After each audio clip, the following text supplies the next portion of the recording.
법화경을 잘 실천하는 사람과 그렇지 못한 사람, 이런 사람, 이번에는 그 과실을 헐뜯고 법화경을 잘 실천하지 못하는 사람들에 대한 얘기입니다. 1014페이지에 오늘 보시는 보현보살 권발품은 앞에 보현보살이 법화경을 수호하겠다. 그래서 법화경을 실천하는 사람을 수호하겠다고 이렇게 주를 하시고 주를 하고 그 법을 들은 부처님께서 또 보현보살을 실천하는 사람을 내가 또 두하겠다.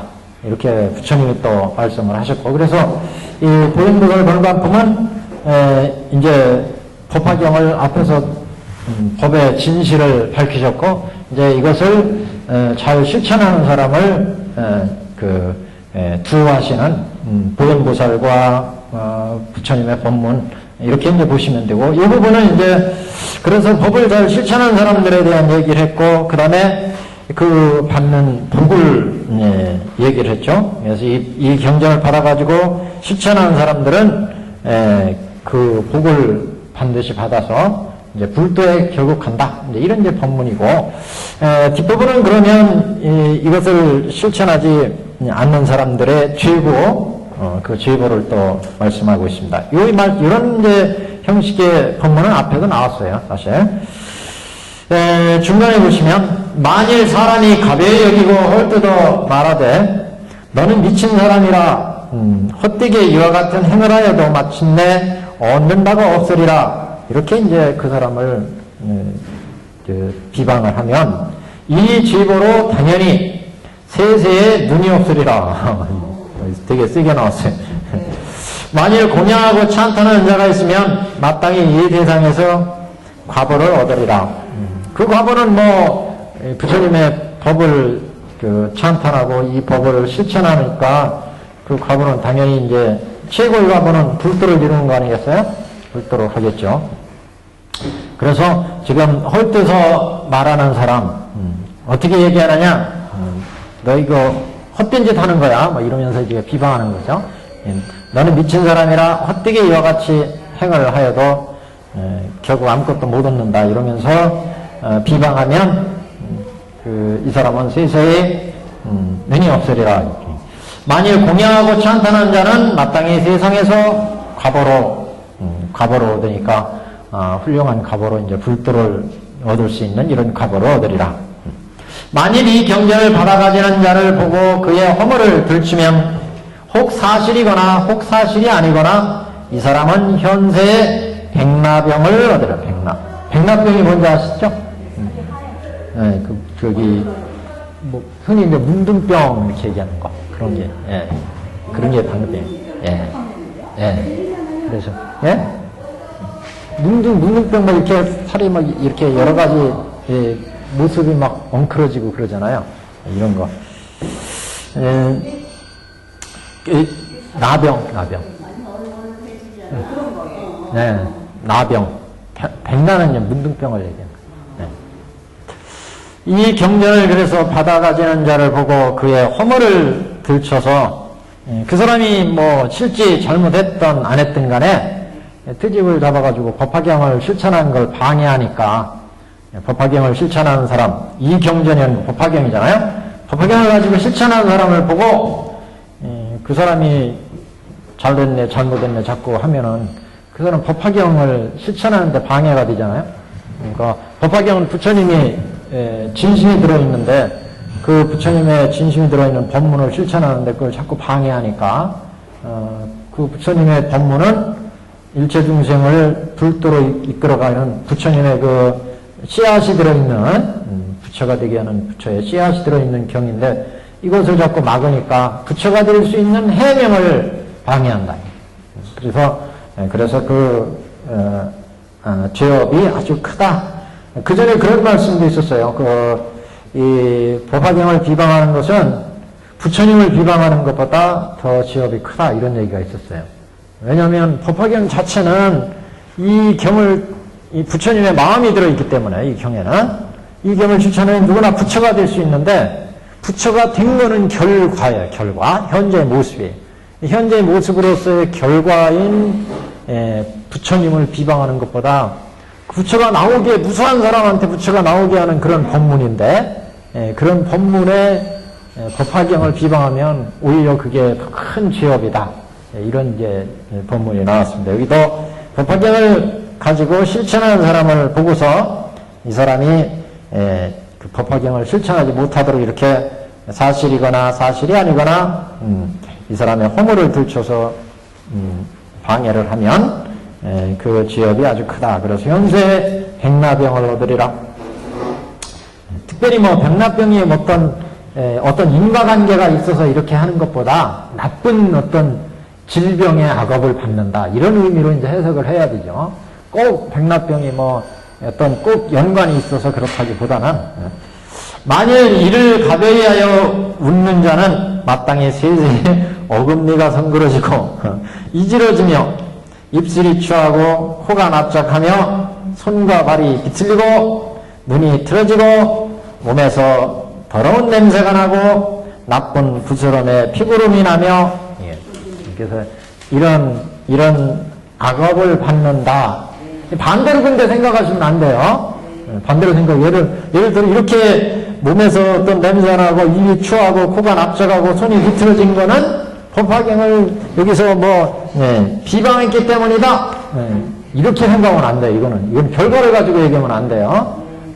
이렇게 법화경을 자꾸 비방하고 이 법화경을 실천한 사람을 이렇게 비방하면 그 결과가 이렇게 나쁜 악업이 초래할 수 있다.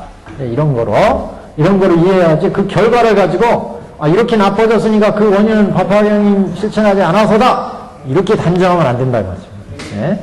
그래서 흔히 그런 사람들이 있어요. 저 오해해가지고 이렇게 경에서 이렇게 말씀하지 않았느냐 그래가지고 이렇게 나쁜 결과가 나온 거는 법화경을 비방했기 때문이다. 이렇게 이제 꼭 특정지어가지고 연결하는데 그것은 좀 위험한 생각이고 법화경을 실천하는 사람을 가벼이 여겨가지고 비웃는 자, 웃는 자는 그 실천한 사람을 비웃고 그러면은 마땅히 세세의 어금니가 성그러지고 아까 이거를 허물을 비춰서 적극적으로 그 사람을 비방하는 거는 큰 이렇게 병이 나는 지업이고 이번에 이제 그것을 비웃는 정도의 가벼운 비방이라 할지라도 이렇게 그 악업은 이렇게 큰 결과가 초래될 수 있다. 어금니가 성그러지고 이지러지며 입술이 추하고 코가 납작하며 비웃었기 때문에 그 코가 납작하며 손과 발이 틀리고 눈이 틀어지고 못생긴다. 못생겨. 말대로 못생긴 과거가 초래할 수도 있어. 그러니까 그런 짓 하지 마라. 이런 경계의 말씀이지. 결과를 가지고 아까처럼 결과를 가지고 이건 그렇게 했기 때문에 이렇게 결과가 나오는 것이다. 이렇게 거꾸로 해석하면 안 된다. 내가 지금 이게 코가 납작하고 손과 발이 비틀리고 더러운 냄새나고 피고름 나고 이게 법화경을 비웃었기 때문이다. 이렇게 거꾸로 생각하면 안 된다. 이렇게 비웃고 비방하고 그러면 이렇게 나쁜 결과가 나올 수 있다. 이런 쪽으로 이제 생각을 해야죠. 자, 그래서 116페이지도 같은 얘기입니다. 그래서 피고름이 나며 고창병으로 숨이 차고 고창병은 이게 아마 이런데 배나 이런데 물이 차고 이러는 병이야. 옛날에 수종병 이런 것도 비슷할 거예요, 아마. 그래서 고창병으로 숨이 가쁘고 여러 가지 악한 중병에 걸리리라.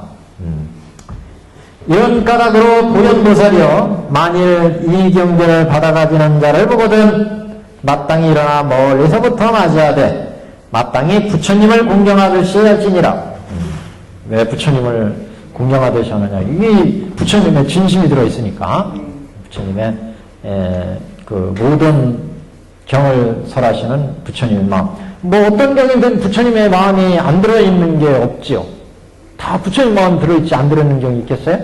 근데 이 경은 모든 경을 설하신 부처님의 본마음, 근본 부처님의 품은 생각, 이게 들어있다. 각각 중생의 근기에 따라서 이 중생들이 지금 이게 생사고해에서 헤매고 있으니까 이 중생한테는 사제법을 설하는 것이 더 좋겠다. 이것도 다 부처님 마음이 들어있는 경전이에요. 부처님 마음에서 사제를 설하고, 12연기를 설하고, 육바라밀을 설하고, 다 부처님 마음에서 설하지 않은 게 어디 있어요? 다 부처님 마음에 설했는데, 특별히 법화경을 이같이 부처님의 본의, 부처님의 본 마음이 들어있다고 얘기하는 것은 그렇게 모든 경들을 설한 근본 부처님의 근본 뜻이 이 경에서 드러나기 때문에, 그래서 이제 모든 부처님의 법문이 있게 된 근본 뜻을 밝히기 때문에, 그래서 이제 이런 얘기를 합니다. 그런 거로 이 경전을 받아가지는 자를 보거든 부처님 공경하듯이 하라. 이 경을 실천해야 부처가 된다, 이렇게 얘기했잖아요. 다른 경은 일부분씩 뭐 반야경 같은 경우는 아상, 인상, 중생상 또는 우리 무집착, 무소유 이런 집착을 파하기 위해서 필요한 부처님의 법문이었고, 법화경은 그런 부처님의 모든 법의 그 근본을 설하기서 불도로 들어가는 길을 밝혔기 때문에, 그래서 이제 부처님 공양하듯이 맞이해라. 결론입니다. 그래서 믿는 자, 여기는 믿는 자의 공덕을 얘기했어요. 믿는 자는 부처님을 공경하고 경이 부처님 같이 공경해라. 실천하는 사람을. 보현보살품을 설할 때, 이 보현보살품을 설하실 때 항아사 등에 한량없고 가히 없는 끝이 없이 많은 백천만억의 선달하니, 이 보현보살 설할 때 한량없는 백천만억의 선달하니를 얻었으며 삼천대천세계 미진 등의 모든 보살들이 보현도를 갖췄다. 보현보살의 보살도를 갖추게 되었다. 그러니까 이 보현보살품을 설하는 것을 듣고서 수많은 보살들이 이제 한량없는 보살들이 백천만원 선달하니를 얻었습니다. 선달하니는 공에서 가로, 가에서 공으로 자유자재로 왔다 갔다 할 수 있는 그런 지혜, 다라니, 부처님의 법의 진리를 공에 들어가서 가로 나올 수 있고, 가에서 다시 중으로 갈 수 있고, 이렇게 선달하니는 그런 의미입니다. 그래서 공의 진실을 딱 보게 되면 모든 존재들은 인연에서 만들어져서 생멸이 있게 되니까 생이나 멸이나 다 실체가 없구나.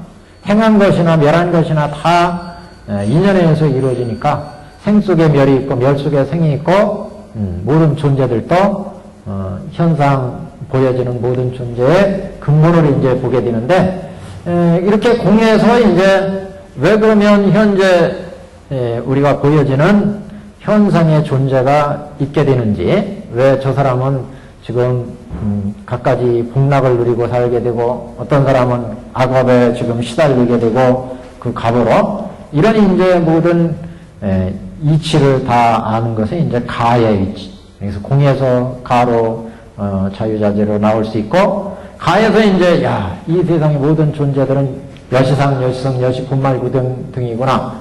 이렇게 이제 실상을 보게 되고, 이렇게 자유자재로 깨닫게 되는 이런 이제 경지를 백천만억 선달합니다. 이렇게.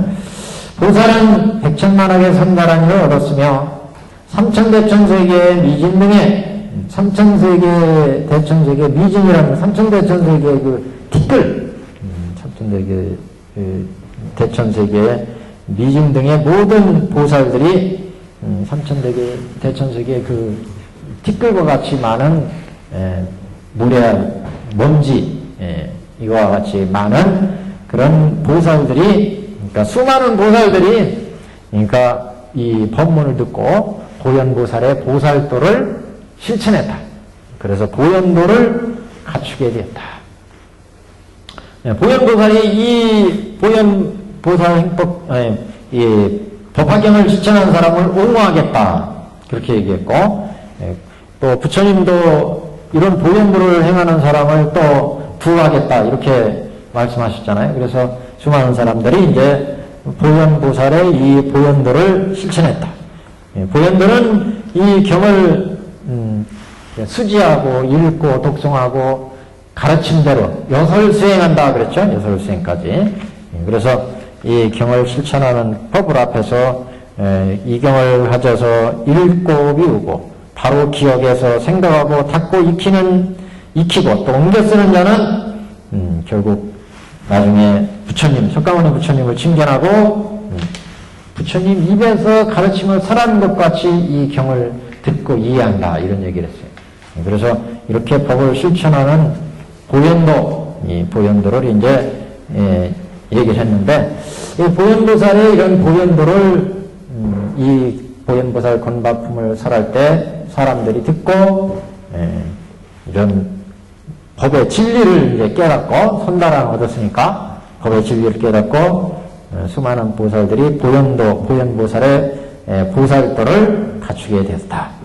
부처님께서 이 경을 설하실 때 보현 등의 모든 보살과 사리불 등의 모든 성문과 모든 하늘용 인비인 등의 일체대위가 다 크게 환희하며 부처님의 말씀을 받아가지고 예배하고 물러갑니다.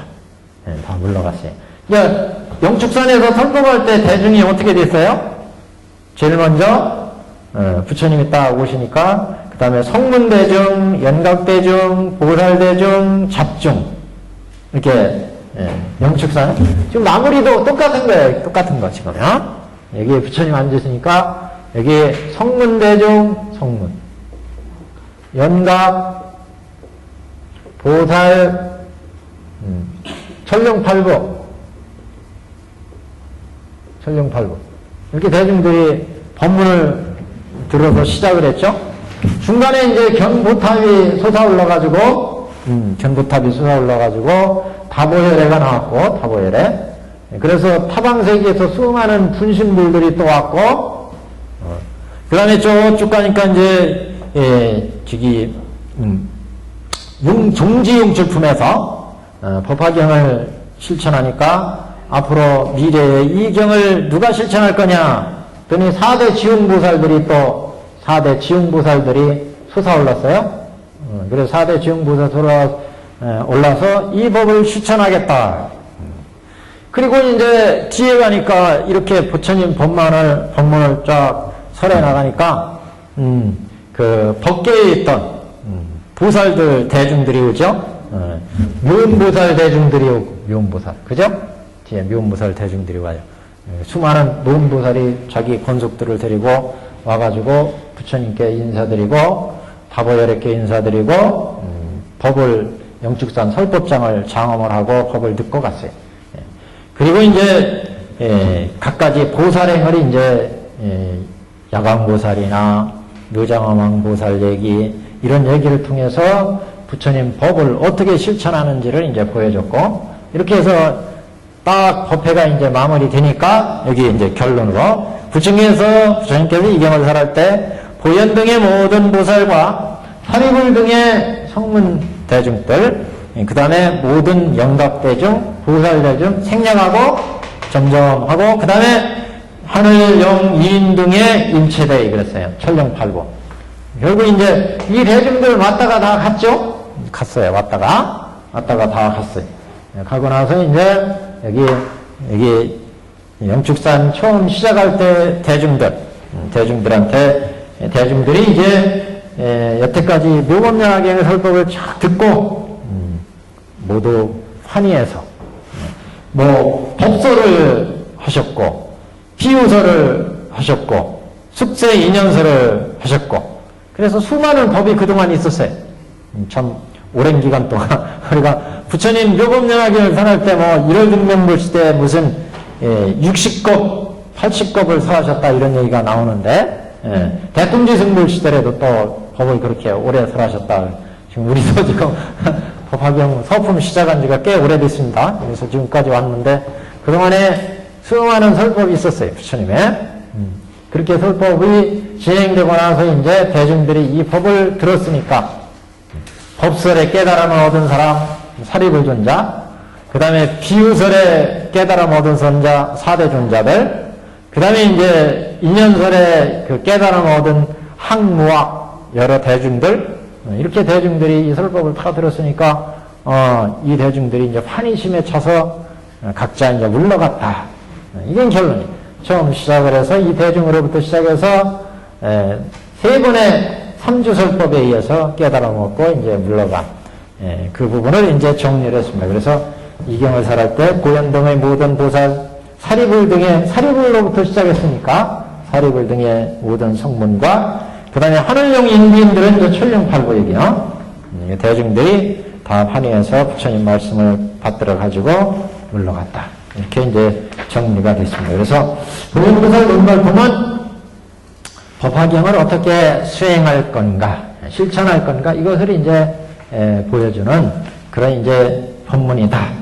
그래서 뒤에 보현보살이나 앞에 이제 야광보살이나 관세음보살이나 묘장왕보살이나 다 법화경을 잘 실천하는 대보살도, 법화경을 잘 실천하는 대보살도의 모범을 이제 보여준 품이다. 이렇게 이제 얘기할 수가 있습니다. 자, 오늘까지 이제 이 전체 법화경을 다 한번 살펴보셨고, 오늘은 이제 그래서, 그동안 전체 우리가 봤던 법화경이 어떤 구조로 되어 있느냐, 이거, 한번 살펴보면서 정리를 하겠습니다.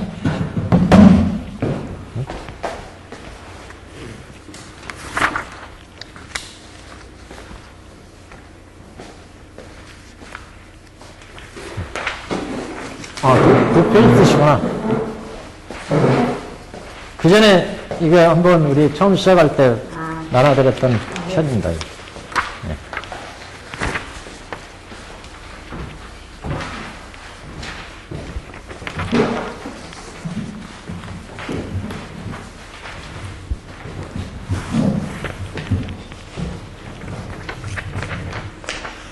보시면 그 전체 법화경이 이렇게 이문육단이다 이렇게 구성이 되어 있었어요. 법화경에. 그래서 정문과 본문으로 나누어져서 정문에는 부처님이 자치를 나타서 설법을 하고, 본문도 부처님이 자치를 나타서 설법하지만 그 자치가 있게 된 근본 부처님에 대한 이야기예요.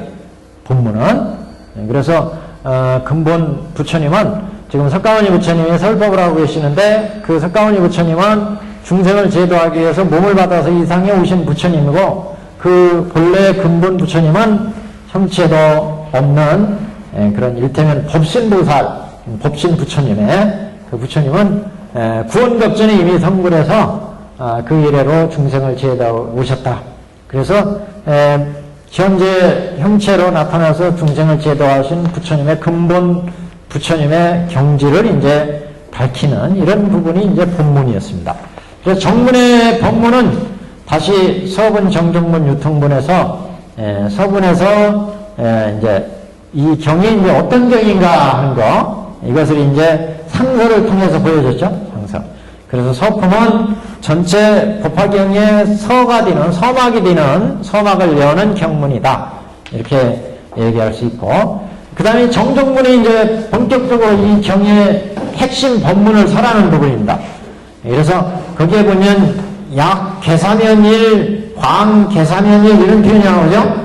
이게 법화경은 그래서 한마디로 얘기하면 법화경은 계삼현일 또는 개본현일 이렇게 되게 개 10개자하고 곤은 방편이라는 얘기고 현은 드러낸다는 뜻이고 개본현실 진실이다. 곤은 방편을 의미하고 실은 진실을 의미하고 진실. 이 곤은 그래서 부처님이 중생을 이 세상에 온 목적이 방편품에서 일체 중생의 불치견을 열어서 보여서 다 깨달아 들어가는 거라고 그랬죠. 한마디로 모든 중생을 다 당신과 같이 깨달음을 얻게 하는데 부처의 이 세상에 나온 목적이 있었다. 어떤 세상에 어떤 부처님이 나가든 다 그 목적은 똑같아. 다 일체 중생을 불도로 인도하는 개본 현실에 있다. 다시 말해서 중생들의 불치견을 열어서 보여서 깨달아 들어가게 하는데, 중생들한테 불치견을 열어서 보여서 깨달아 들어가게 하려고 그러니까 문제가 있어요. 다 중생들한테 불치견을 깨달아서 부처가 되게 하는 게 부처님이 이상에 나오신 일대사인연의 큰 뜻인데, 이렇게 다 부처를 만들려고 그러다 보니까 문제가 생겨요. 왜 문제냐? 이 중생들의 능력과 근기와 성품이 또 다 달라요. 성품이. 어떤 사람은 착한 사람, 어떤 사람은 지혜가 있는 사람, 어떤 사람은 멍청한 사람, 어떤 사람은 그냥 한마디만 하면 부처가 될 사람, 어떤 사람은 아무리 백마디 해도 못 알아들어요. 이렇게 근기가 다르고 성격이 또 지랄 같은 사람, 아니면은 아주 화를 잘 내는 사람, 어떤 사람은 마음이 아주 고든 사람, 어떤 사람은 거짓말을 잘하는 사람, 성품이 다 다르다. 중생들마다 능력이 또 달라요. 중생들마다 능력이. 그 다음에 욕구가 다 달라요. 좋아하는 바가 다 달라요. 좋아하는 바. 이것도 굉장히 중요한 거예요. 중생들이 뭐를 좋아하느냐. 그래서 중생들 싫어하는 것을 얘기를 하면 듣겠어요. 법을 안 들어요. 거부를 해요.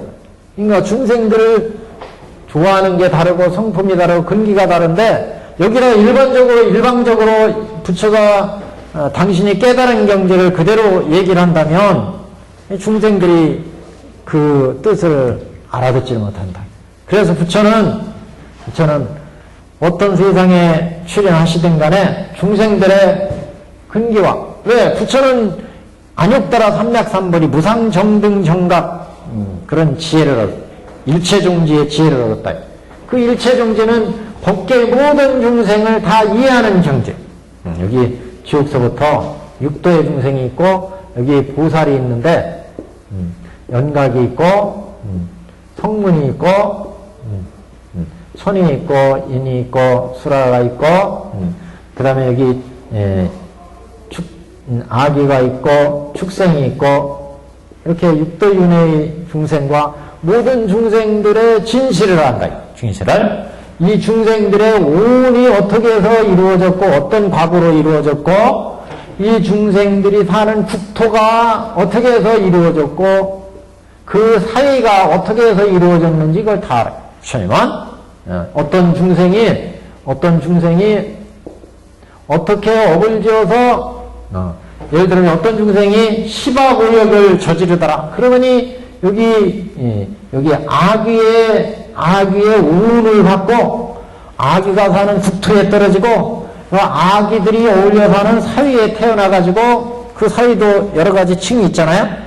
그래서 그 업을 어떻게 지었느냐에 따라서 어떻게 가는지를 부처님은 다 아신다. 과거, 현재, 미래를 다. 또 여기는 십선 5개를 어떻게 지켜가지고 천인이 되고 인간이 되고 수라가 되는지를 잘 아십니다. 또 부처님은 어떤 사람이 지혜를 잘 닦아가지고 어떤 운을 받고 어떤 국토에서 어떻게 대중들과 성문대중들과 어울려 사는지를 다 알아요. 또 12연기 닦아가지고 어떤 운의 몸을 받고 국토를 받고 사회를 받는지, 여기는 바람일행을 닦아가지고 어떻게 온 국토 사위에서 보살이 살고 있는지, 이것을 부처님은 다 안다. 부처님은. 그러니까 이런 걸 다 알기 때문에 부처님이 이런 중생을 제도하려니까 이 중생들의 당신이 깨달은 경지를 다 열어놔봤자 이 중생들은 볼 수 있는 한계가 달라요. 안목이 다르다. 안목과 지혜가 다르다. 이게 지견이에요. 지견. 이건 부처의 지견이지만 중생의 지견이 있잖아요. 중생의 지견. 중생들의 지견. 이런 중생들, 육도윤회의 중생들의 지견은 육안으로 본다고 그랬잖아요. 육안으로 보고, 육안으로 보여지는 이 안목에 의해서 부처는 부처의 지혜를 봐. 안욕따라 삼맥삼구를 보니까 이것을 낱낱이 알고 그 안목으로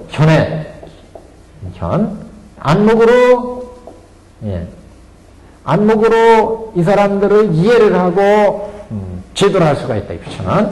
근데 중생들은 중생의 지혜는 보잘것없다. 보잘것없다.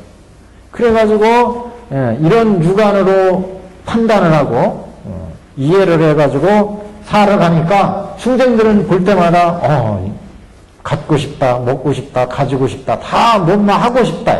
중생들은 하고 싶은 게 하도 많아. 욕망이 많아, 중생들. 그래서 이 욕망에 의해서 욕계가 우리의 세계가 건립이 된다. 그러니까 욕망에 휩싸여가지고 진실을 보지 못한다. 지혜를 볼 수 있는 해안을 갖지 못하기 때문에, 보살들이 갖는 법안을 갖지 못하기 때문에, 부처와 같은 이런 불안을 갖지 못해. 그러니까 갖가지 업을 지어가지고 이 생로병사 윤회하는 핫택의 속에 떨어질 수밖에 없었다. 그렇기 때문에 부처는 이런 중생들한테 부처의 안목에서나 이해할 수 있는 법을 열어놔봤자 중중무진 법계의 진례라든가 부처님의 시여시 여지상 여지성 여시 본말구경 등의 경지를 펼쳐놔봤자 이해하지 못한다. 그래서 이런 중생을 제도하기 위해서 권이 필요했다. 방편을 열 수밖에 없었다. 그래서 지금 현재 괴로움에 빠져있는 중생들의 모습, 그거는 고제구나. 그래서 지금 생로병사의 괴로움에 빠져있죠. 그 괴로움의 실제를 보여주는 거예요. 고제를. 그리고 이 괴로움은 우리가 인연을 자꾸 지어서 보고 얻고 맛보고 인연을 지어서 끊임없이 탐진치를 내기 때문에 생로병사의 고가 만들어졌다. 그 원인을 얘기해, 집제. 그래서 이런 세상을 바르게 살아가려면 도제, 바르게 보고, 바르게 생각을 하고, 바른 말을 하고, 바른 업을 짓고, 그래야 바른 선정이 생긴다. 도제를 얘기해. 그래서 생사를 해탈한 멸제.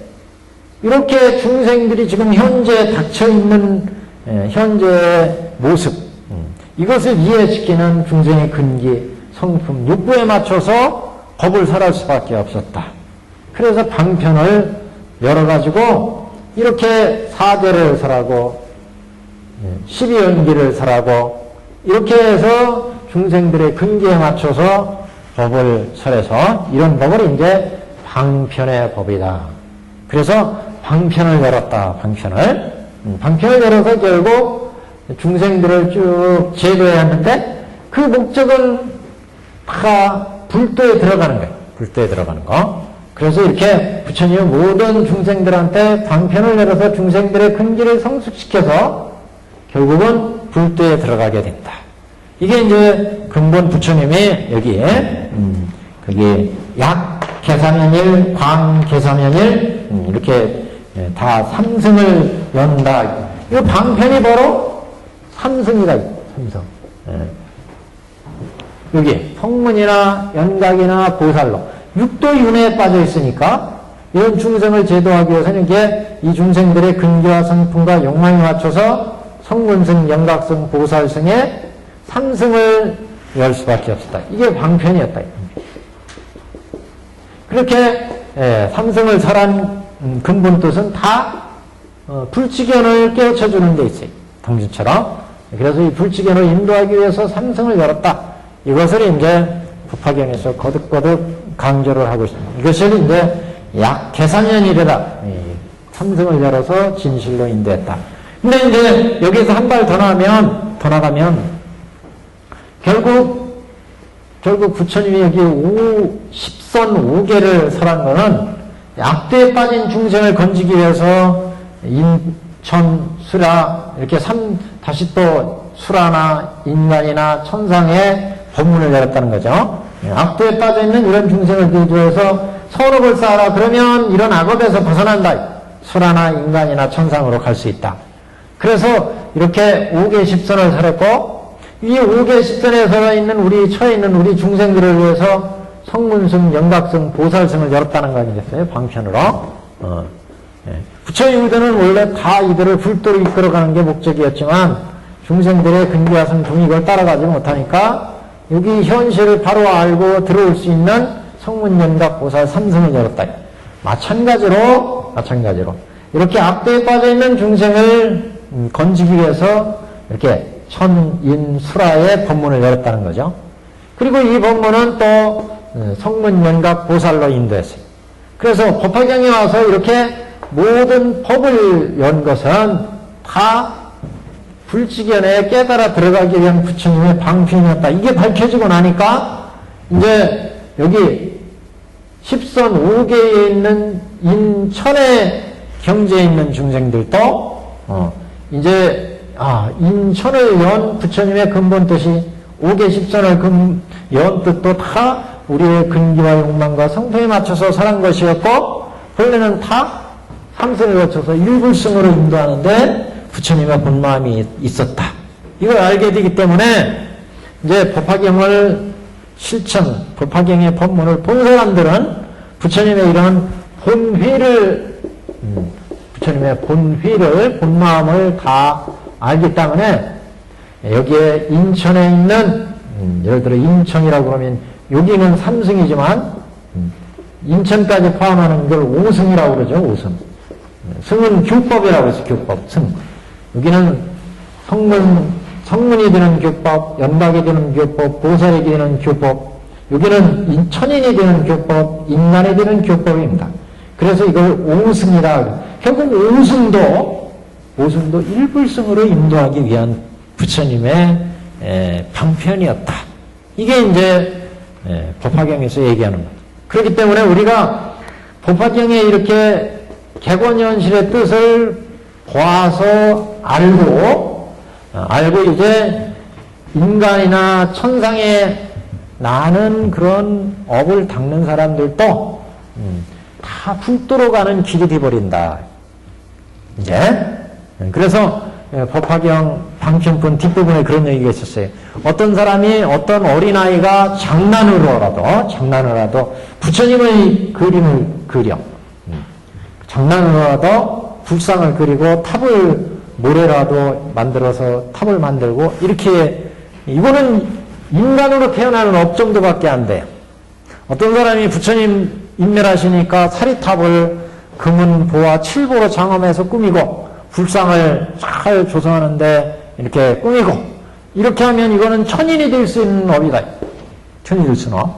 그런데 법화경에 무슨 얘기가 나오느냐면 이렇게 어린아이가 장난으로라도 부처님을 그리고 모래라도 그려서 혼란한 마음에서라도 부처님을 그리고 이렇게 하는 사람도 다 불도를 일으켰다 이렇게 얘기해요. 이 사람도 인간이 될 수 있는 업, 천인이 될 수 있는 업인데 왜 불도를 일으켰다고 얘기를 하느냐. 결국 우리가 인간 천인이 된다 하더라도 부처님의 이 뜻을 알기 때문에 법화경을 봐서 부처님이 다 불도로 인도하기 위해서 방편을 설한 것이다. 이거를 알기 때문에 설사 인간을 하고 천산으로 가더라도 거기에서 이건 부처님이 불도로 인도하기 위해서 방편을 설한 것이다. 이걸 알기 때문에 여기에서 계속 성문으로 가고 연각으로 가고 결국 불도로 나간다. 그렇기 때문에 불도로 들어가는 길이 되기 때문에 다 불도를 일으켰다. 이렇게 표현을 하고 있어요. 그래서 우리가 길을 가더라도 여기가 부처님의 보배성이라고 한다면 여기 중생이 끊임없는 번뇌가 일어나고 번뇌 속에서 갖가지 악업, 선업을 지어서 중생들이 지금 생활하고 있는데 이런 중생을 구제하기 위해서 선업을 닦아라. 그래가지고 여기 인천에 오승의 법을 여기 설했어요. 인천. 여기 인간, 여기 천이 갈 수 있는 업. 어떤 사람은 5개 십선을 중품을 닦아가지고 인간이 됐어요. 어떤 사람은 10선 5개의 상품을 닦아서 천인이 됐어요. 어떤 사람은 4배를 열심히 닦아가지고 성문이 됐어요. 어떤 사람은 부처님 법문을 듣고 열심히 12연기를 닦아서 연각이 됐어요. 사성제. 그리고 여기 인간은 그 10선 중품, 10선 5개의 중품, 천인은 상품, 천인. 어떤 사람은 또 사성제를 닦아가지고 지혜를 개발해가지고 사성제. 그래서 성문이 됐어요. 사성제. 12연기를 닦아가지고 연각이 됐어요. 바람이를 닦아가지고 보살이 됐어요. 근데 법화가 열리기 전에는 우리의 근기와 성품에 맞으니까 부처님이 근기와 욕망과 성품에 맞춰서 네 지금 마음에 드는 법을 따라서 실천해라. 그래가지고, 내가 보니까 사성제가, 마음에 딱 맞아. 열심히 닦아가지고 사성제 닦아서 아라한이 됐어요. 성문 연각이 됐다. 그래서 성문이 되고 연각이 되는 길을 이게 아한경에서 부처님이 설하셨다. 또 어떤 사람은 집착심이 많아가지고 연기 무자성 공 이걸 열심히 닦아가지고 보살이 됐어요. 보살. 이를 반야경 같은 경우 반야경. 그래서 열심히 닦아가지고 반야경에 실천을 했고 여기는 아한경에 성문 연각이 되어서 아라한이 됐다. 그런데 법화에 오니까 이런 성문 연각 보살은 다 불도로 인도하기 위한 부처님이 방편을 설한 거였다. 이게 밝혀지고 나니까 이제 법화경이 설법을 듣고 나서 내가 성문 연각이 됐는데 이거는 불도에 들어가기 위해서 부처님이 중간에 설한 징검다리와 같은 법문이구나. 이걸 깨닫기 때문에 여기서는 이제 불도로 들어가는 보살도에 이제 나가게 된다. 불도로 나가는. 그렇기 때문에 다 불도로 들어갈 수 있다. 보살도, 일불승 보살도로 이제, 보살도로 나가기 때문에, 보살도로. 그래서 이제 이런 일불승 보살도로 닦는 방법은 그럼 어떻게 닦느냐? 이게 이제 뒤에 이제 묘장화망 본사품에 나오고, 묘원보살품에 나오고, 관세음보살 보문품에 나오고, 마지막으로 고연보살 골반품이 다 그런 이제 보살도를 얘기, 일불승 보살도. 그래서 우리가 사성제를 열심히 내 근기에 맞아서 또는 12연기가 근기에 맞아서 닦아서 성문이 되고 연각이 되는데 옛날에는 법화가 열리지 않았으니까 그냥 우리 근기에 맞춰서 부처님이 설하셨으니까 나 열심히 닦아서 아라한이 됐어요. 그 아라한이 되어서 아라한의 그 고유한 경지 보살의 보살도 여기에 그냥 머물러 버렸다. 옛날에는 법화가 열리기 전에는 근기가 뛰어난 사람들은 대보살들은 물론 이제 보살도를 닦아가지고 불도에 들어갔어요. 예를 들어 화엄경 같은 경우 대보살들은 화엄병문 화엄 그래서 불도에 들어갔다. 안익따라 삼약삼도리까지 갔어요. 이런 사람들은 문제가 없어요.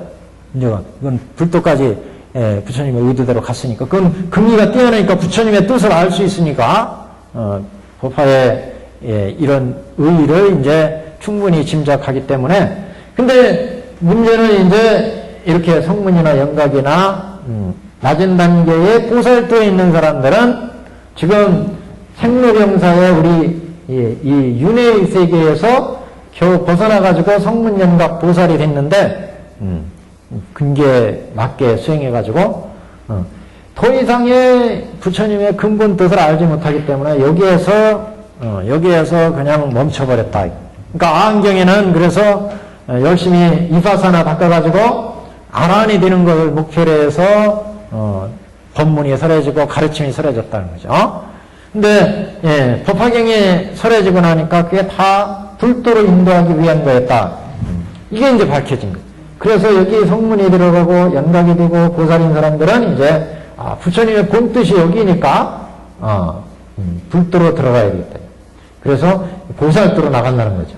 마찬가지로 이렇게 인천에 도달한 사람도 이 악업의 때까지 악업도에 헤매다가 그 악업에서 벗어나서 소원업을 쌓아라. 소원업을 쌓으면 인천에 태어날 수 있다. 그래서 지금 인천에 왔어요. 인천에. 근데 이 법화경 설법을 들으니까 다 불도로 인도하기 위해서 설한 것이다. 이게 이제 드러나니까 인천에서 이제 열심히 수행해서 근기가 조금 적은 사람들은 다시 성문 연각 보살로 가고 여기서 근기가 뛰어난 사람은 이제 대보살도를 거쳐서 불도로 들어가고 부처의 본마음을 안다는 게 이렇게 중요하다. 부처의 본마음을 이해하지 못하면 그냥 여기에서 각각의 경지에서 이제 머무르지만 부처님의 근본 뜻을 이해한다면 부처님이 어떤 의도에서 이렇게 법이 설했는지를 안다면 그러면 이제 부처의 본 뜻을 실천하게 되기 때문에 그래서 부처님 전체 이 법화경 법문은 이런 구조를 배경으로 해서 이게 광계사명이 돼서 이 부처님의 법문을 부처님의 본마음의 법문을 법설로 얘기하고, 이게 법설주고, 비설로, 비유로 얘기하고, 비유는 신의 품에서, 비유품에서 비설주가, 비유품에서 이제, 비유품에서 파테리 비유로 말씀하셨고, 그 다음에 이제 신의 품에서 장자궁자의 비유로 말씀하셨고, 약초의 품에서 다시 이제 또 약초로 비유를 하셨고, 화석류 품에서 이제 숙세인연설을 얘기한 거죠. 인연설조. 이렇게 법설조, 비설조, 인연설조. 이렇게 세 가지 설법의 방법에 의해서, 세 가지 방법에 의해서 중생을 제도하는 법문이다. 그래서 법설조는 방견품의 법문이고, 비설조는 비유품부터 비설주에 속합니다. 화택의 비유. 그러니까, 아니, 그 비설주에 정설단에 들어가요, 정설단에. 그러니까 법설주는 정설, 영예, 이렇게 법이 이제 정해진 거고, 비설주는 정설이 이제 비유가 정설이 됩니다. 비유품. 좀 헷갈리실지 모르겠어요, 그 표가. 그래서, 비설주는 정설, 법을 설한 게 이제 비유가 정설이 되고, 그것을 사립을 존자들이 이해했어요. 이게 영예단이에요, 영예단. 그래서 법설주는 부처님이 개본현실의 법을 설한 게 정설이고, 사립을 존자가 저희가 이해한 것을 부처님께 아뢰는 게 법설단의 영예단이고, 그게 비유품이 나오거든요. 그래서 비유품으로 묶은 거예요. 그래서 그 다음에 이제 부처님이 참말로 지도를 이해했구나, 사리불한테. 그러면서 수기를 주시잖아요. 이게 다 비유품에 나와요. 그죠? 그래서 비유품으로 묶었어요. 그러니까 법설주의 정설은 방편품 전체가 정설단이고, 그것을 이해한 것을 부처님께 말씀한 부분이 영예단, 사리불 존재가 영예한 것을, 이해한 것을 아뢰는 부분이 영예단이고, 부처님이 참말로 지도를 이해했구나 그러면서 수기를 주는 게 수일성단, 수기단이에요. 그래서 사리불 존재가 화강제례로 성불하죠. 화강제례로 성불하리라 수기를 줘요. 그리고 이제 비설주에 오면 다시 또 비유의 설법을 하게 되죠. 그러니까 이게 설법을 낸 거예요. 그래서 정설단이고, 그래 사대 존자들이 이제 부처님 본문 지대로 이해했습니다. 그러면서 목걸련, 수고리, 마가전련, 목걸련, 마가석, 수고리, 가전련, 이렇게 사대 존자들이 당신들이 깨달은 내용을 부처님께 다시 말씀드리죠. 뭐로? 장자궁자의 비유로. 그래서 신의 품, 그 부분은 이제 영예단이다. 영예단, 이렇게. 그리고 나서 이제 부처님께서 너희들이 지대로 사대 존자들이 이해를 했구나. 그래서 다시 약초의 비유를 들어서, 약초. 그러니까, 비유품에서 사리불 존자가, 부처님 방편을 열어서 진실로 인도한다는 뜻은 어떤 뜻입니까? 저는 이해를 했지만, 사리불 존자는 이해했지만, 나머지 사람들은 무슨 뜻인지 잘 이해를 못하겠습니다. 법을 설해주십시오. 이렇게 청하니까 부처님께서 사리불은 이해했지만 나머지 존자들을 위해서 설법을 하죠. 그게 이제 신의 품이에요. 아니, 그 비유품. 비유품의 화택의 비유다. 무슨 얘기인지 말씀드리죠? 그게 법설주에서 정설단에서 개본현실의 법을 설한 거예요. 법설을 설하니까 사리불 존자가 이 법을 듣고 깨달음 얻었죠. 사리불은. 그래서 이제 나는 깨달음 얻었지만 나머지 존자들을 위해서 이걸 좀 풀어서 설명해 주십시오. 법을. 그래서 이걸 이제 비유로 풀어서 설하는 거예요. 비유로. 이 비유설법이 화택의 비유였어요. 화택. 그래서 불타는 집을 가지고 부처님이 설법을 한 거예요. 여기 불타는 집이 있다고 하자. 불타는 집. 불타는 집을 화택 그랬죠. 화택. 이 불타는 집은 우리 우온과 같다. 우온. 또는 오타각세의 세상과 같다. 오타각세.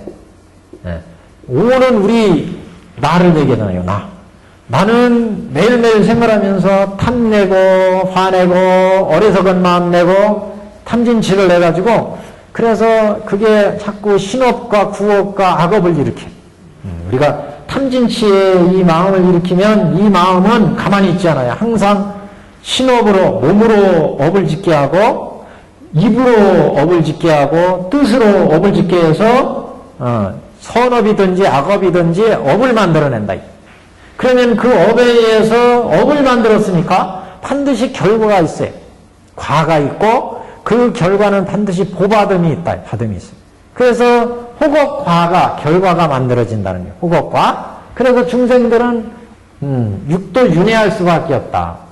오운이 탐진치 삼덕의 불을 일으켜가지고 이게 화택이에요. 불타는 오운이 탐진치 삼덕의 불을 일으켜가 삼덕의 불을 만들어 탐진치가. 그래서 우리를 결국 탐내고 화내고 어리석은 마음을 내서 여기에서 미혹한 마음, 혹이 업을 만들고 업이 신업 구업을 의업을 만들어서 과보를 만들고 과보. 그래서 결과를 만들어낸다. 결과는 육도윤회라는 거죠. 육도윤회. 생사고해의 모습이 바로 화택의 세계다. 화택의 세계. 또 하나는 우리 육도윤회의 오타각세. 육도윤회하는 오타각세.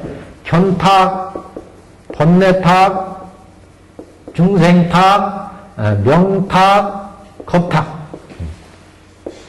중생들이 견해가 혼탁해져요. 견해가. 삿된 견해가 난무하고 중생들이 거짓말이나 시키고 나쁜 사상에 물들어서 사람들을 유혹하고 선동하고 그래가지고 견해가 혼탁해지면 중생들이 혼란에 빠지죠. 번뇌에 빠져. 그래서 번뇌탁이 이루어지고 번뇌가 이렇게 많아지면 중생들의 자질이 혼탁해져요.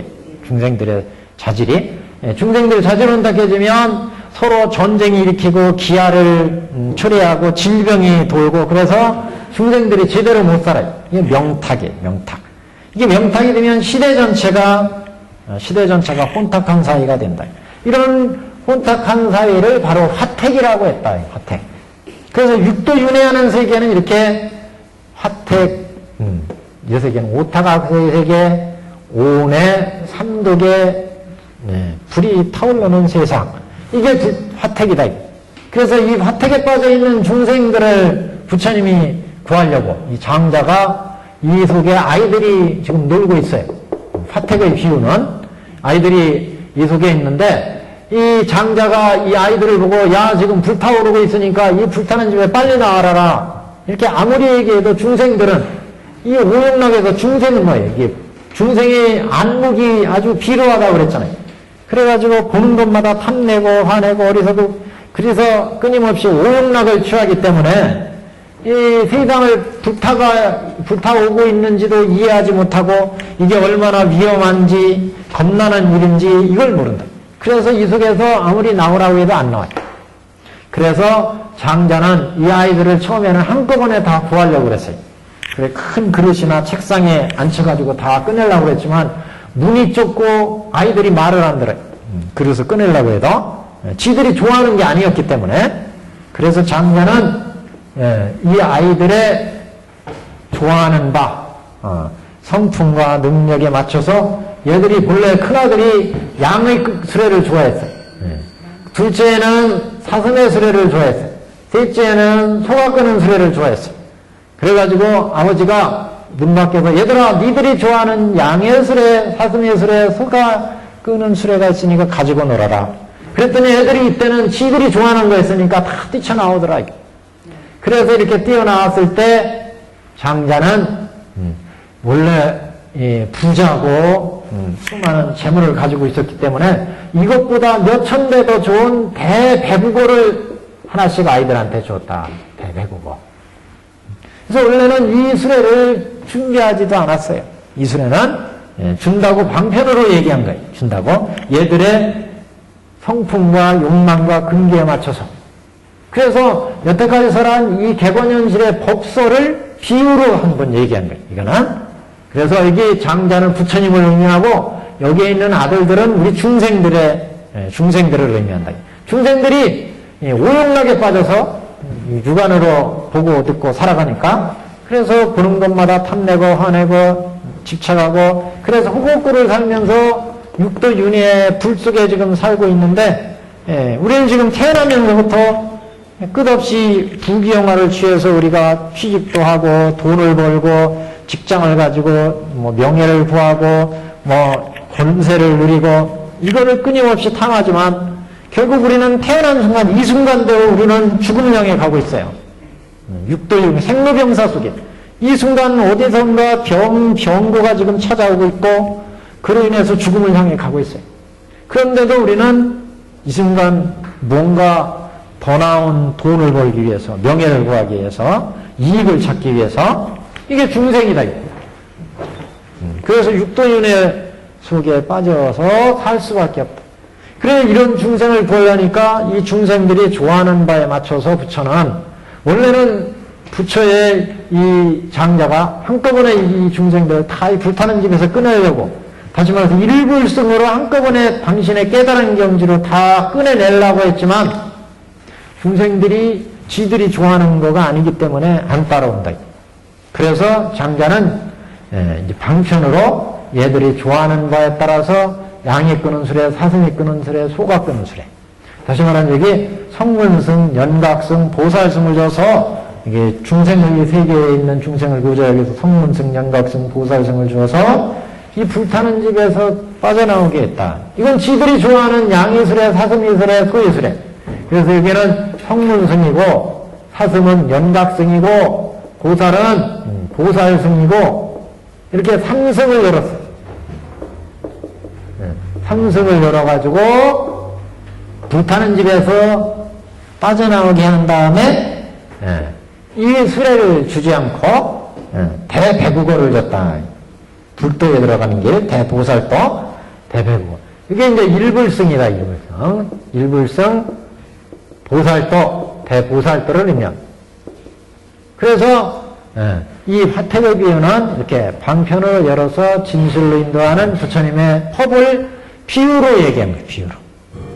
그래서 이 법을 통해서 이제 그 깨달음 얻은 사람이 누구냐? 사대존자들. 사대존자들은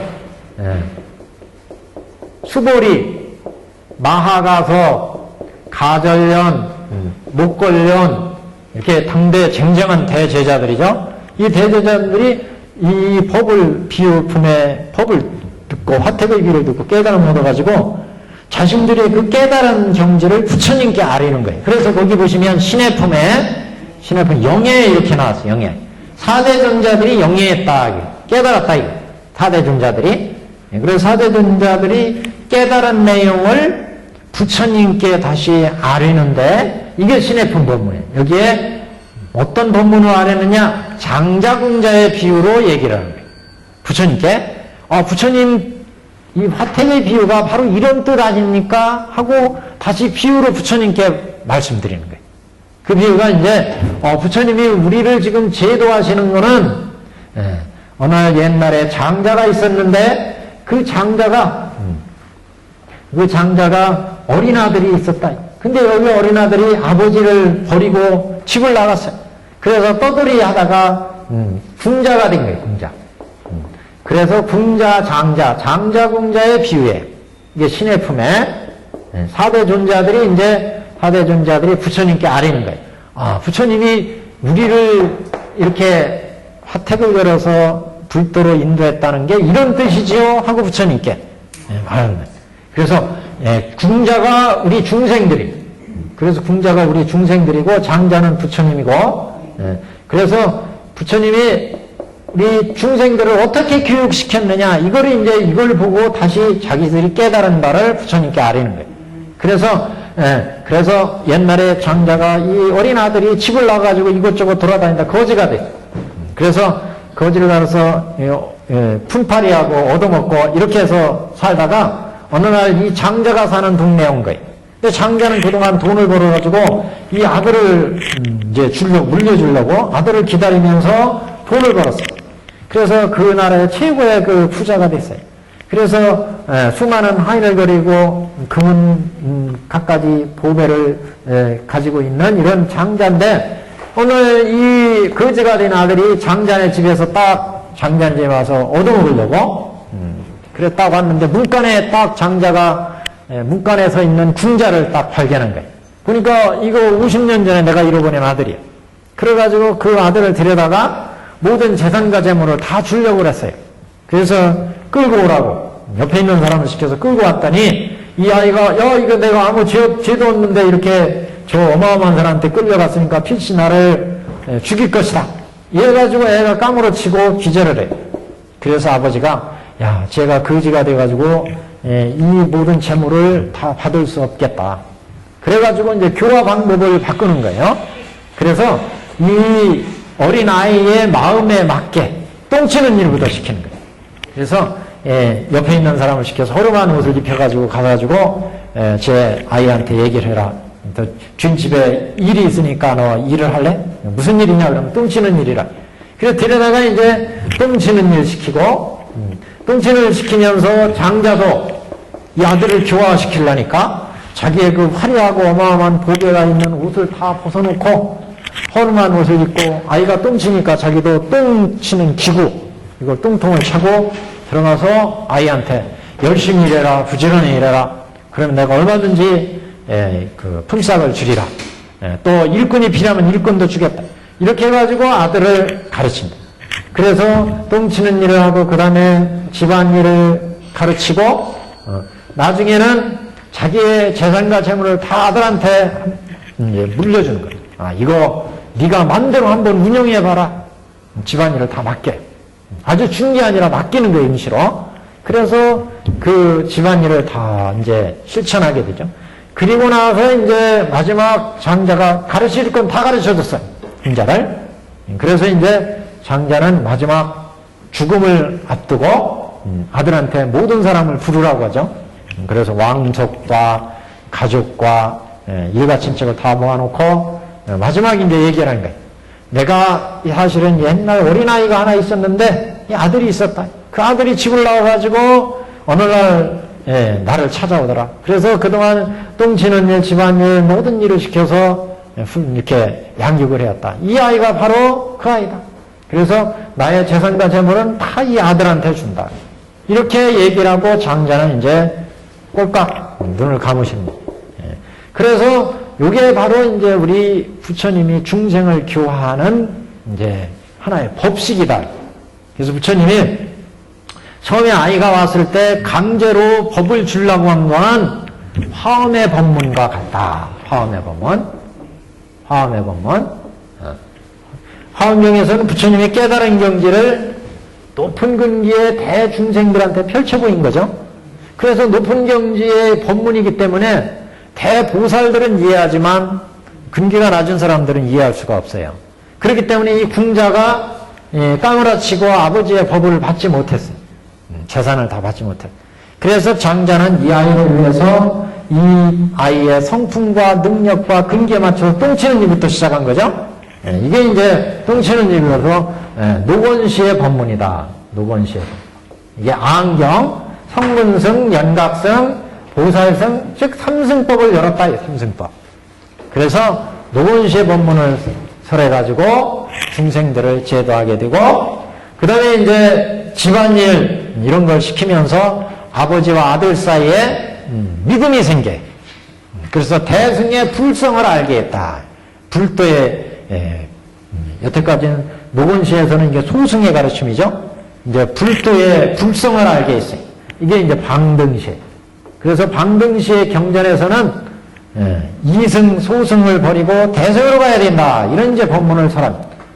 방등시의 법문을 설하고 이렇게 해서 근기가 이제 조금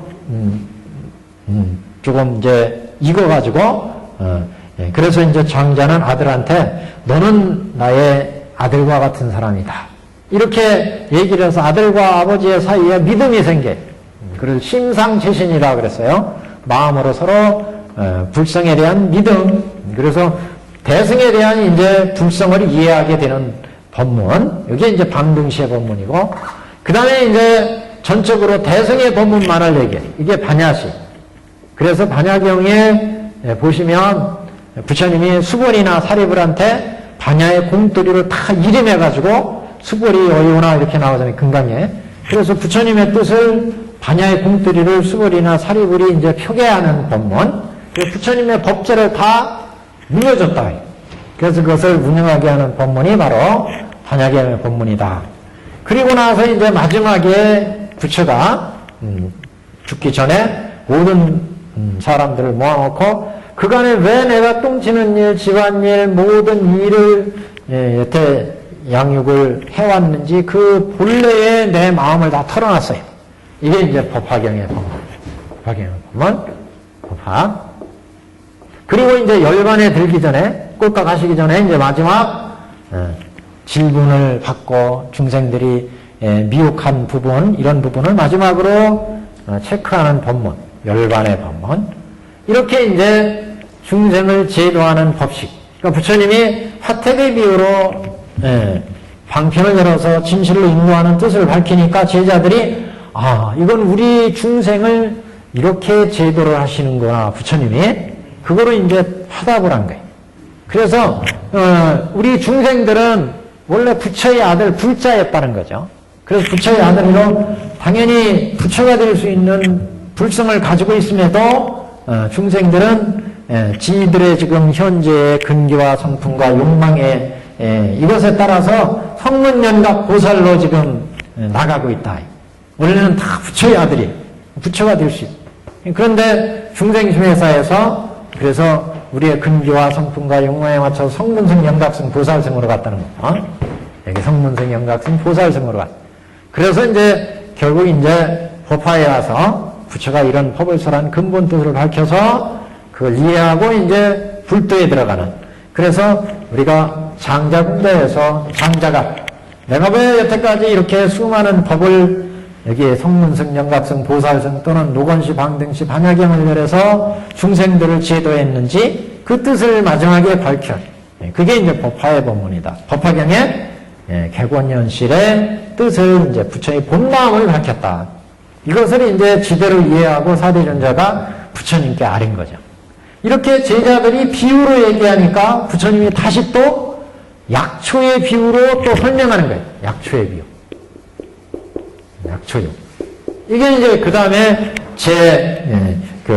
오품, 다섯 번째 품, 약초의 비유입니다. 부처님이 다시 술성한다. 진술을 했다. 다시.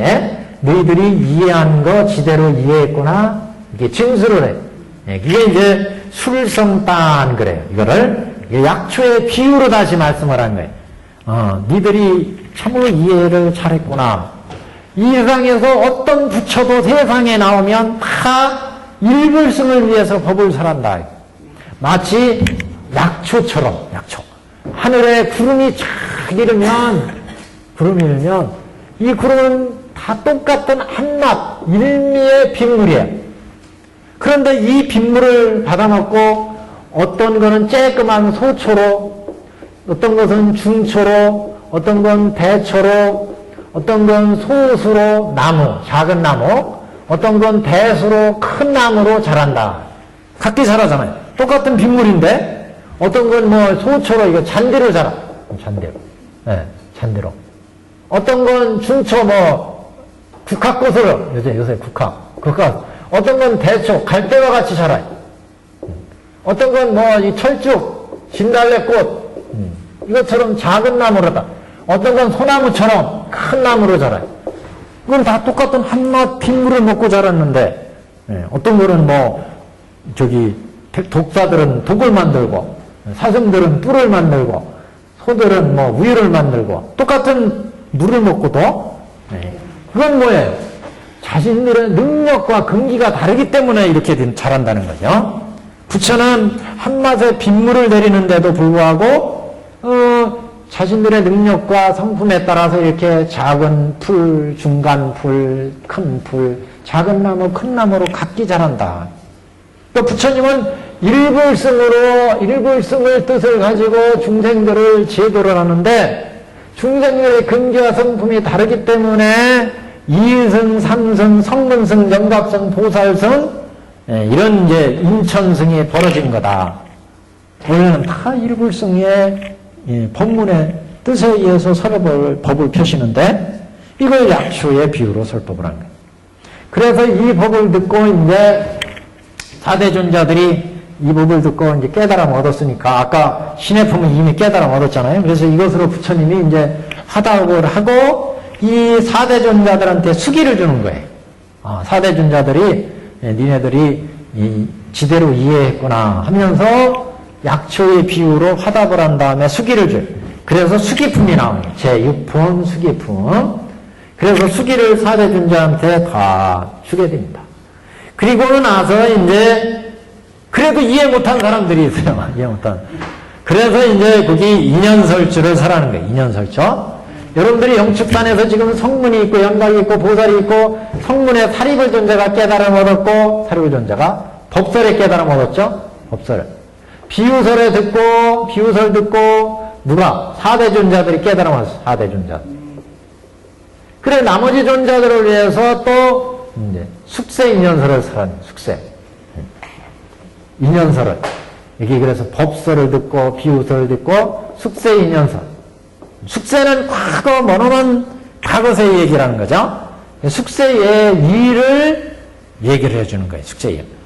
여러분 지금 깨달음 못 얻은 이 나의 제자들이요. 이 당신들 너희들도 과거에 나한테 다 일불승의 법을 들어서 부처가 될 수 있는 이 사람들이 일불승 부처가 될 수 있다고 하는 불성을 깨달은 것처럼 너희들도 결과적으로 얘기해서 너희들도 다 과거의 숙세에 나와 다 인연을 맺었어. 결연을 맺은 바가 있다. 일불승으로.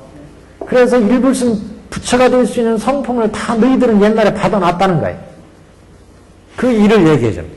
옛날에 대통지승불 시대가 있었는데 대통지승불 시대 이 대통지승불 시대에 부처님이 대통지승불이 출가해가지고 불도를 이루고 불도를 그래서 그 제자가 16왕자가 있었는데 출가하기 전에 이 대통지승불이 16왕자들이 자기 아버지가 출가해서 불도 이뤘다는 얘기를 듣고 이 양반들도 다 왕위를 내놓고 출가해서 대통지승불한테 출가해서 가르침을 듣게 됩니다.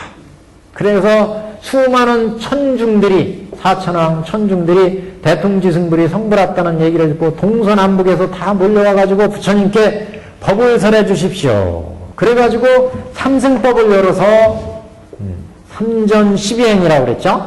삼승법을 설해서 다 금기가 이제 아주 잘 익었어. 그리고 나서 이제 16왕자들이 부처님께 우리 이 법을 듣고 이제 정적으로 우리가 출가를 해야 되겠습니다. 그래서 출가를 원해서 이제 출가를 시켜주죠. 16왕자. 그래서 16왕자가 보살삼위가 돼. 보살삼위.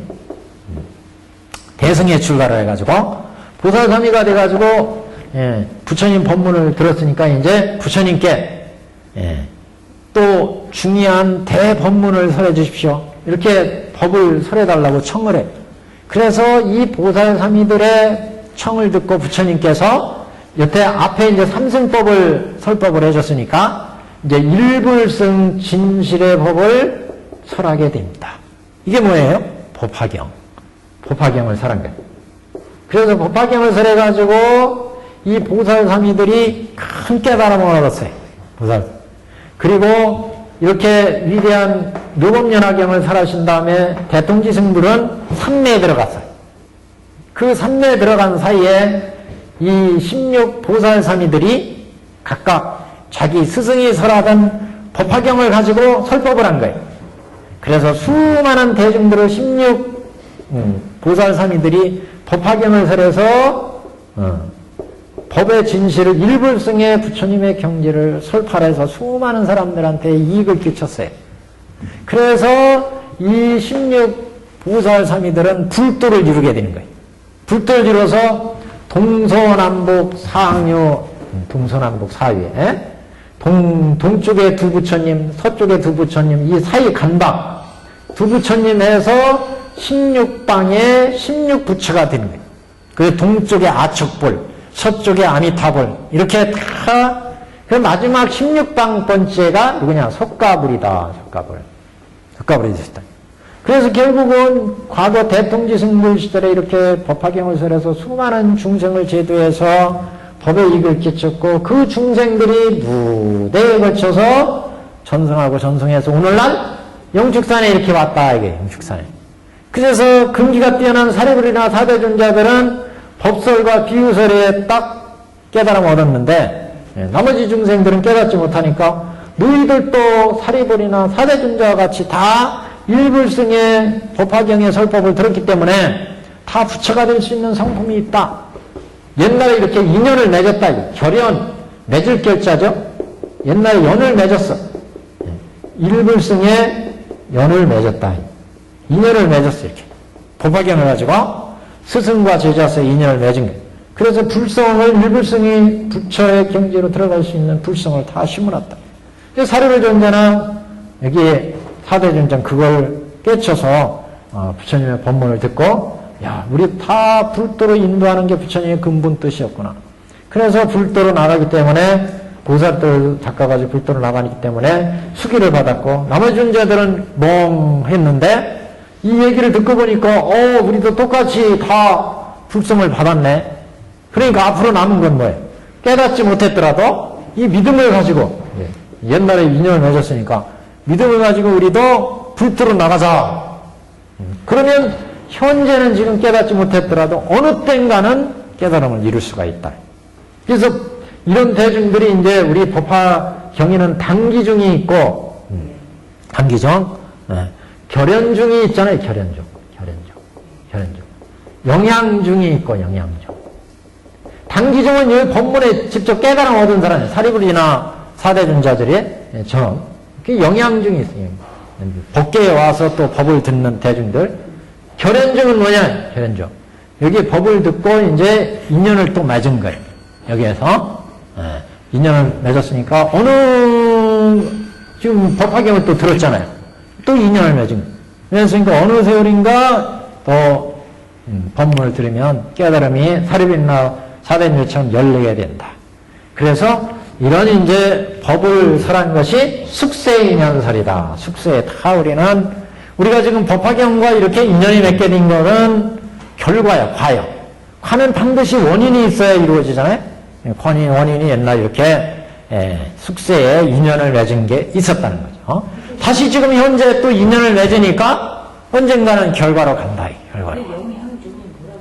영양증은 이제 수많은 신들이나 보살 대중들, 이런 대중들이 법화의 설법이 열리면 와서 듣는다. 그래서 이 법회에 참여하는 대중. 또 한 대중이 있었죠? 발기중. 이 법회가 열리도록 발기하는 대중들. 이렇게 법화에는 이렇게 사대중들이 있습니다. 법화경에는. 그래서 법화가 열려서 지금 세 가지 삼주설법에 의해서 중생을 지어주고 그 다음에 이제 이렇게 법을 설할 걸 다 설하니까 그럼 이 법을 어떻게 실천할 거냐.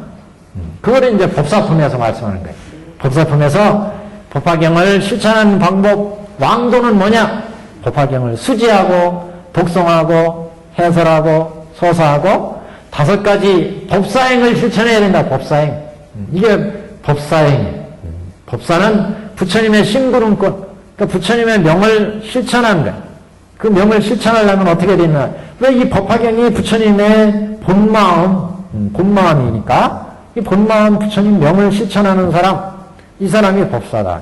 그걸 실천하는 방법은 수지하고 독송하고 해설하고 소사하고 그래서 그 법사품에서 그런 법사의 실천법을 얘기하고 이렇게 법사품이 열리면서 법화경을 실천하는 이런 법이 사바세계의 영축사에 행해지니까 이 다보열애라고 하는 분이 있었어요. 다보열애는 이런 법화경이 열려서 부처님의 법문이 설해지면 항상 자기의 그 존재를 나타내가지고 이 법이 진실되다는 것을 증명하기로 서원을 세웠어요.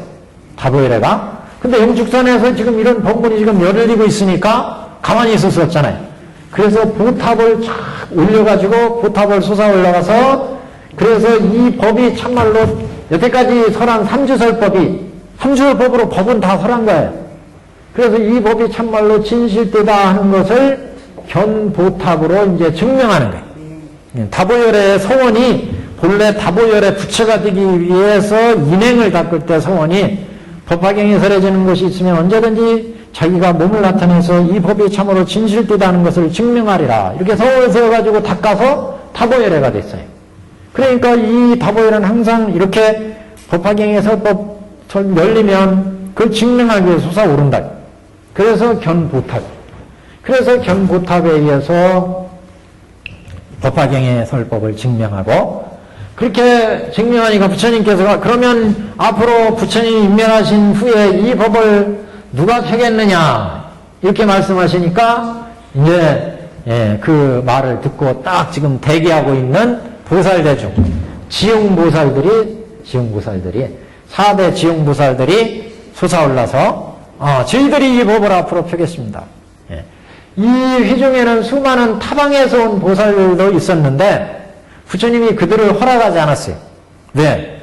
타방보살은 타방을 제도해야 할 의무가 있어요. 그 보살들이 이 땅에 와서 제도를 하면 안 된다. 타방에 제도해야 되니까. 그래서 이 땅의 보살들인 4대 지용보살들한테 이 땅의 제도를 맡기죠. 법화경의 제도를. 그래서 이 4대 지용보살들이 이 법화경에 이제 법을 펴겠다. 이래서 이제 지용보살들의 법을 피는 것이고, 그러면 오타각에서 어떻게 법을 펴고 우리들이 실천할 거냐? 이거는 이제 안락품에서 얘기하는 거예요. 안락품에서 사안락행으로 실천해야 된다. 그래서 신안락행, 구안락행, 의 또는 서안락행, 이렇게 네 가지 안락행으로 법을 실천하자. 그런 법을 실천한 이제 얘들이 이제 뒤에 쭉 보살행으로 나옵니다. 상불경보살행, 그 다음에 야광보살, 묘음보살, 관세음보살, 다란이품, 묘장엄한 본사품, 포행보살품. 이렇게 이제 각각의 보살행을 통해서 불도에 들어가는 보살행을 실천하는 모범을 보여주는 그런 이제 법문이 우리 법화경 법문이다. 다 아시는 거였죠? 다 아시는 거. 이렇게 해서 전체 한번 쫙 훑어봤습니다. 전체. 네. 큰 줄기를 한번 봤습니다. 다음 시간에는 또 우리가 무량의경부터 보면서 법화경 얘기도 또 이제 같이 해가면서 비교해보면서 진행을 하겠습니다. 오늘 강의 끝!